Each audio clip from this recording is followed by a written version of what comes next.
She had no degrees, no titles. She was only 8 years old and holding a glass of milk. And yet, she made Harvard's most feared professor swallow his own pride. That morning, hundreds of students packed the auditorium of the world's most prestigious university to listen to one of the greatest debates on the existence of God. The speaker, a cold, brilliant, and unbeatable atheist. But no one, absolutely no one, imagined that the only person able to silence him would be sitting in the third row, with her feet swinging and a calm, childlike gaze.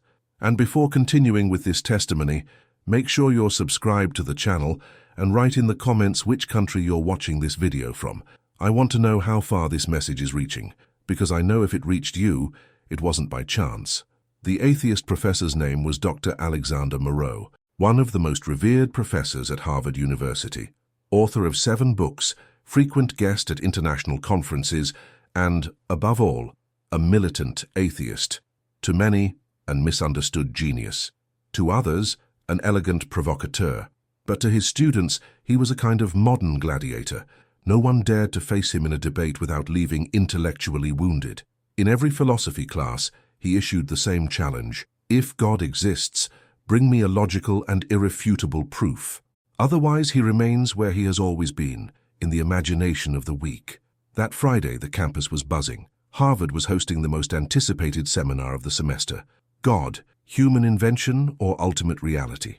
The academic elite filled the hall as if it were a show. Lines formed outside, cameras were positioned in the corners, and even professors from other universities came to watch the famous Dr. Moreau in action. Sitting in the front rows, the audience armed themselves with notebooks, laptops, and rehearsed arguments. Many were there to confirm their own doubts. Others sought answers. But no one, absolutely no one, expected what was about to happen. In the last row, quietly, a man entered with a girl by his side. He wore a light brown robe and eyes that observed more than spoke. His name was Imran Malik, a visiting professor in the theoretical physics department. The girl next to him, Hajar, his 8-year-old daughter, held a notebook covered with hand-drawn stars and a worn pencil tip. She didn't come to speak. There was no invitation. She just wanted to watch her father talk with his friends, until she heard a phrase. If God really exists, why can't anyone in this auditorium prove it rationally? The silence that followed echoed louder than the question. Some smiled arrogantly, others looked away, but Hajar remained still. She looked at her father, then at the stage, and there, for the first time in the history of that seminar, a child's hand rose amid a forest of crossed arms. The audience took a few seconds to realize what was happening. That tiny hand, as small as it was steady, seemed out of place in an environment where every word was measured by academic standards. Professor Moreau furrowed his brow, surprised, and even before any question was asked, he pointed with a slight gesture. Well, young lady, you want to try. Hajar Malik was only 8 years old, but she carried in her eyes a clarity few adults could maintain. Her face was serene, almost peaceful, as if she knew exactly what she was doing there, and as if she feared absolutely nothing. Only child of a Muslim physicist and a Franco-Palestinian artist, she grew up in a home where questions were never treated as threats. On the contrary, at her house, asking questions was sacred. From an early age, Hajar was interested in things that didn't fit in children's books. While other kids drew houses and flowers, she tried to understand what existed before time and why there was something instead of nothing. She didn't use difficult words, nor did she need to. When she spoke, every sentence came out clear, like water flowing effortlessly from a river. Her father called her Little Constellation, because even without much outward sparkle, she always knew how to find north. That morning, she had gone to the university just to accompany her father, to watch, observe, maybe doze off. But when she heard the challenge posed by the professor, the one trying to reduce God to a convenient myth, something inside her lit up. She raised her hand. She didn't think twice. She didn't ask her father's permission. She didn't rehearse. It was impulse, instinct, faith, or perhaps a conviction so natural it seemed to have been born with her. The professor smiled with slight irony, perhaps expecting an innocent question or a childish comment, but when she opened her mouth, there was no hesitation. There was clarity. My name is Hajar, and I didn't come to beat you in a debate. I just want to ask one question, with a glass of milk. The silence in the auditorium became almost tangible. Students looked at each other. Some laughed, others widened their eyes. But the professor, still curious, crossed his arms and said, "A glass of milk? Very well, must surprise us." Hajar held the glass with both hands. There was no fear on her face, only genuine curiosity. Meanwhile, Professor Moreau stepped down 2 steps from the podium, adjusted the microphone and looked around as if savoring the anticipation.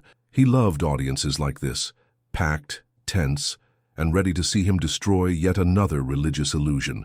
"Before the little philosopher takes us to the magical world of milk," he said, smiling condescendingly, "let's remember why we're here." He walked slowly in front of the students, hands crossed behind his back, like a general on an intellectual battlefield. For centuries, civilizations created gods to fill gaps. Where science was lacking, faith was invented. Where nature was not understood, mythology was created. But now we have telescopes that see the invisible, algorithms that decode chaos, and particle accelerators that reveal what was once called mystery. The professor's words were sharp, wrapped in charm and confidence. With every sentence, the students applauded silently. Many had heard that speech in earlier versions, but still, he managed to make it sound new, devastating. "Tell me," he continued, "in which laboratory on the planet has the presence of a divine being been measured? In which mathematical formula does the name of God appear? Where is the proof? Not faith, not feeling, but evidence." He raised a finger. "If God exists, he must withstand the test of the scientific method. Because if he doesn't, then he isn't real. He is just a pretty idea, created to comfort the weak in the face of the absurdity of existence." The atmosphere grew heavy. Some heads nodded, others just lowered their eyes. It was difficult to face that kind of argument, especially coming from someone with academic prestige, impeccable oratory, and absolute authority in that auditorium. Finally, he stopped walking, looked directly at the girl and said with a slight irony in his eyes, "And now, Hajar, the stage is yours. Let's hear what you have to say. But please, with all the logic possible." She didn't respond immediately. She just took a deep breath, lifted the glass to eye level, and gently swirled it, letting the white liquid reflect the ceiling light. "And then," she began. For a few seconds, no one breathed. The girl stood there, holding a glass of milk, and the entire auditorium was in absolute silence. The professor smiled, but this time, the smile didn't seem so sure. Hajar stared intently at the white liquid inside the glass. Her small fingers held it delicately, like someone carrying something too precious to spill. When she finally spoke, her voice was calm, innocent, but firm as a rock. "Professor, do you agree that this milk has a complex composition?" He raised his eyebrows, still curious. "Of course, proteins, calcium, vitamins, lipids, all measurable by science." She nodded. "And do you agree that this milk comes from a cow?" "Naturally." "Oh, and that the cow produces this milk by consuming grass and water?" "Yes, that's basic biology." She smiled, but it wasn't a childish smile. It was the kind of expression that reveals not innocence, but control. "So, Professor, why does the cow eat green grass, drink clear water, and still produce white milk, full of nutrients that no laboratory has ever managed to perfectly imitate?" A murmur spread through the room. She continued, now with the glass slightly raised, as if conducting an experiment in front of everyone. "The cow isn't intelligent. She doesn't study.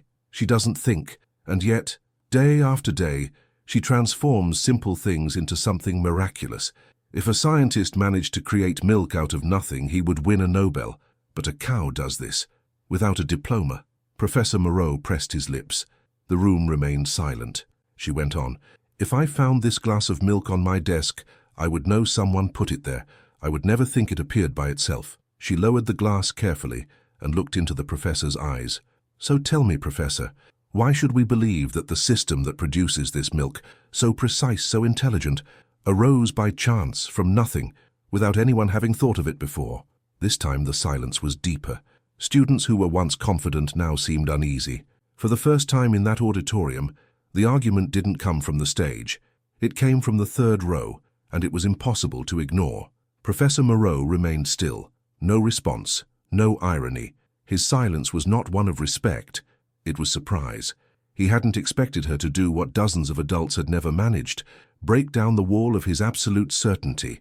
Hajar raised the glass once more, this time with both hands extended forward, as if presenting sacred evidence.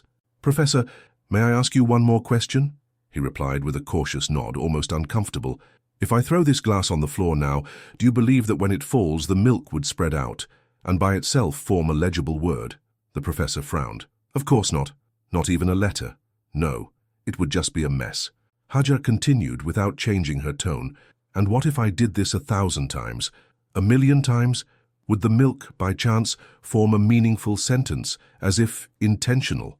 No, that is statistically impossible. She paused and looked again at the audience. But the human body is made up of trillions of cells. DNA holds billions of organized pieces of information. Our heart beats by itself. The brain creates ideas. The universe has laws. Nature has order. And yet many believe that all of this came from nothing, by chance, without intention. She then lowered the glass with the same lightness as before. If you don't believe a glass of milk can form a word by itself, how can you believe that the entire universe wrote itself by accident? The breathing in the room was audible. There were no more laughs, no applause, no sarcastic smiles. There were only wide eyes, and a professor who for the first time needed more time to think than to respond. From the back of the room someone murmured, "She is right."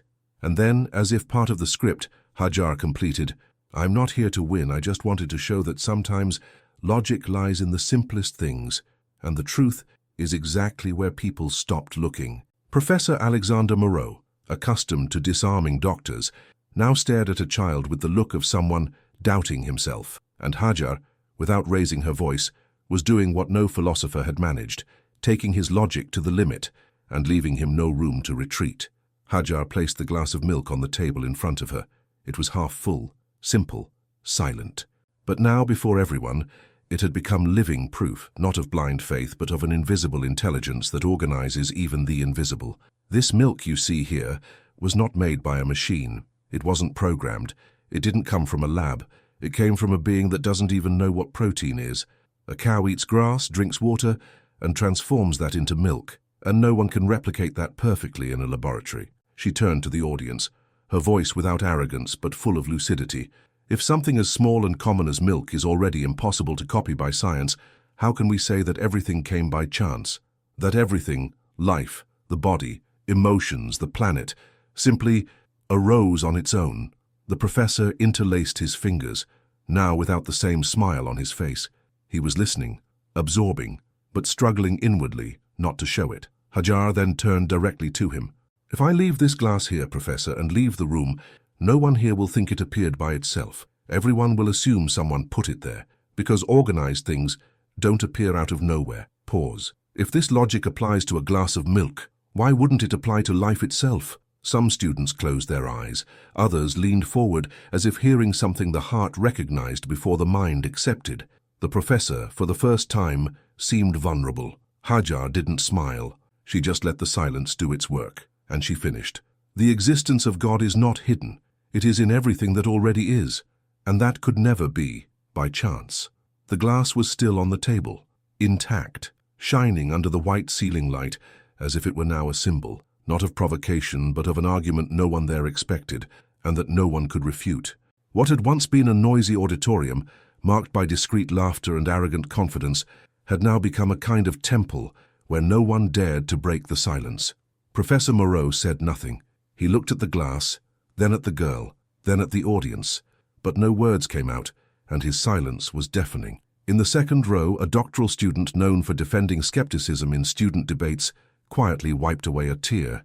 At the back of the room, two graduate students whispered to each other, "Did you notice? She didn't try to win. She just showed."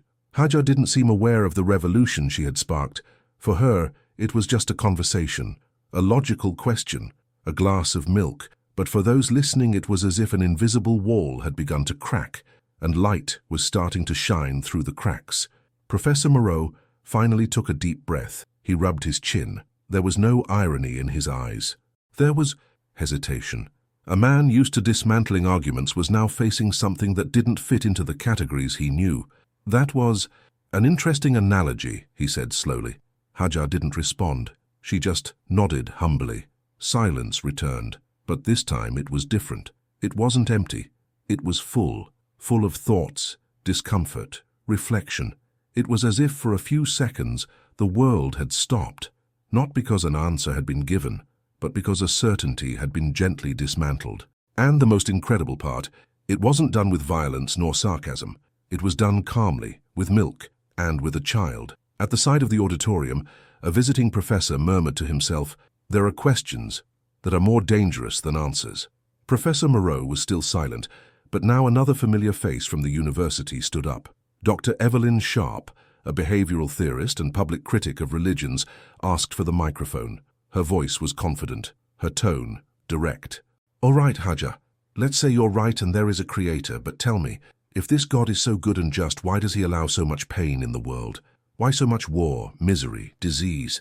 Why does he let children suffer?" The question hung over the auditorium like a blade, and for a brief moment, even those who sympathized with Hajar hesitated. It was the question that has shaken philosophers, driven away believers, and silenced pulpits. The question that cannot be answered with ready-made phrases. But Hajar didn't back down. She just looked at the doctor and asked in a sweet voice, "Have you ever seen a heart surgery being performed?" The doctor was surprised by the question but answered, "Yes, my brother is a surgeon." "Does the patient feel pain during the surgery?" "No, because they are anesthetized." "But even so, the surgery cuts, bleeds, pierces, right?" "Yes, of course, but it's to save." Hajar nodded, her gaze calm. "That's what I'm talking about. Sometimes suffering isn't a punishment, it's a process, a path to something greater, which we still can't understand." She paused briefly, then added, "If someone saw a surgery for the first time, not knowing what it is, they would think the doctor is cruel, but only those who know the purpose understand there is love, even in the cut." A whisper ran through the hall. The analogy was unexpected, but it made sense. She continued, "God doesn't take away all the pain, but he walks with us through it, like a doctor who knows certain wounds are necessary so life can go on." Professor Moreau leaned back in his chair, his eyes half closed. It wasn't sarcasm, it was contemplation, and once again it was a child, and with a medical metaphor, who explained what years of philosophical debates hadn't resolved, that suffering doesn't cancel love. Sometimes it is part of it. While the auditorium was still processing the answer about suffering, a student from the back of the room raised his voice, young, skeptical, direct. "If God really exists, why doesn't he show up? Why can't we see him, hear his voice, or touch him with our hands? If he wants us to believe, why does he hide?" The question floated like a final challenge. It was simple, but carried weight. The kind of doubt many keep silent, without courage to voice. Hajar didn't hesitate. She turned to the young man and answered with the serenity of someone who doesn't seek to win, but only to show, "You have a brain, right?" A quiet laugh went through the room. The young man replied, "Of course. But have you ever seen it? Not with my eyes, no. Have you ever touched it, held it in your hands?" "No." She tilted her head and continued, "But you believe it exists because you think, feel, calculate, dream. Even without seeing it, you recognize its presence in everything you do." Silence returned, but this time it wasn't uncomfortable. It was respect. "It's the same with God," she concluded. "You may not see him with your eyes, but you feel him in moments of peace no one can explain, in forgiveness that comes when everything said it was the end, in the air you breathe without asking, in the love that appears without reason." Hajar then looked again at the glass of milk on the table. She touched it with a finger. "There are things that don't need to be seen to be real. They just are." Professor Moreau lowered his eyes, and this time it wasn't to formulate a new argument. It was to escape the light that began to shine where there was once theoretical darkness. Two professors whispered to each other, "She isn't arguing with arrogance, she is teaching." At the back of the room, someone was holding back tears. And as Hajar sat down again, unhurried and without vanity, the entire auditorium realized, not everything invisible is made up, and not everything small is weak. Hajar sat down, without haste, without seeking applause. The glass of milk remained there, no longer just an object but a symbol, and little by little something began to change in the room, not in the words, but in the faces. The silence was so thick you could hear the sound of notebooks closing. No professor objected. No student argued back. It was as if everyone was waiting, not for an answer but for a moment to absorb what they had just witnessed. Professor Moreau was motionless, hands clasped, distant gaze.